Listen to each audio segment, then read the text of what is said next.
شاعر ہیں اور نظم نگار ہیں۔ آپ اپنی متانت، فکر اور کمٹمنٹ کے باعث جدید نظم سے مسلسل جڑے رہے۔ آپ گزشتہ 50 سال سے ادبی حلقوں میں محترم، منفرد اور فکری شاعر کے طور پر گنے جاتے ہیں۔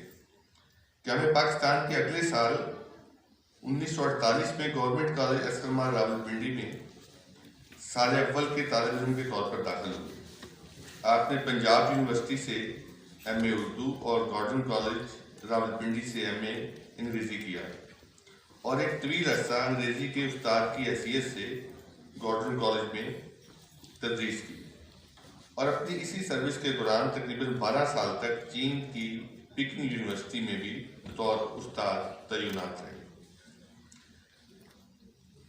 ڈاکٹر سعید احمد جو یہاں تشریف رکھتے ہیں، ان کے بقول، کیونکہ ڈاکٹر سعید نے ان کی کلیات کو مرتب کیا ہے اور اس کا انہوں نے ایک بڑا بھرپور دباچہ لکھا ہے، میں ان کو کوٹ کروں گا کہ ادبی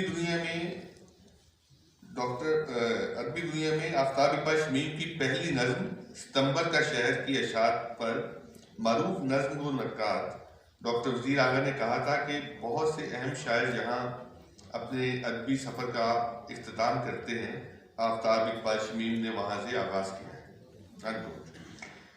کئی دہائیوں تک نظم لکھی، جبکہ ہر طرف غزل کا دورہ تھا۔ آپ نے اب تک 6 شعری مجموعے اور ان پر مشتمل ایک کلیات نادر یافتہ ہمیں دی ہیں، جبکہ ان میں سے ایک سایہ نورد ان کی دلکش غزلوں کا مجموعہ بھی ہے، جو آپ کی طرف سے اب تک کا آخری مجموعہ ہے۔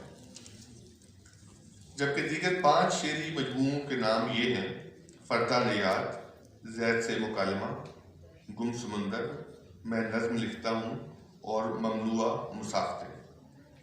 آپ جدید حسیات کے حامل ایسے شاعر ہیں جو ترقی پسند فکر کے باعث معروف ہیں۔ اپنی نظموں میں ایک نئی ڈکشن تشکیل کرتے دکھائی دیتے ہیں، جس کے ذریعے عصری شعور اور سماجی سیاسی آگہی اور جدید افکار و تصورات کے ذریعے اپنی نظمیہ تخلیقات کو منفرد بناتے ہیں۔ اس حوالے سے آپ کی شاعری میں تاریخ کا شعور ان کی بہت معاونت کرتا دکھائی دیتا ہے۔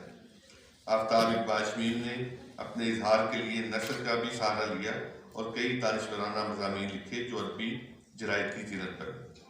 اپنے دھیمے پن، تفکر امیز گفتگو، مخصوص تبسم اور شفیق اطوار کے باعث ایک دلکش شخصیت کے حامل آفتاب اقبال شمیم کبھی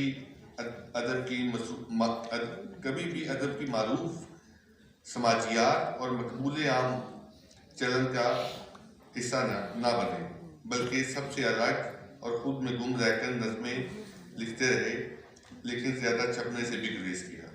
ہمارے اس شاعر کو ریاست پاکستان نے 2005 میں تمغہ حسن کارکردگی سے بھی نوازا ہے۔ بہت شکریہ۔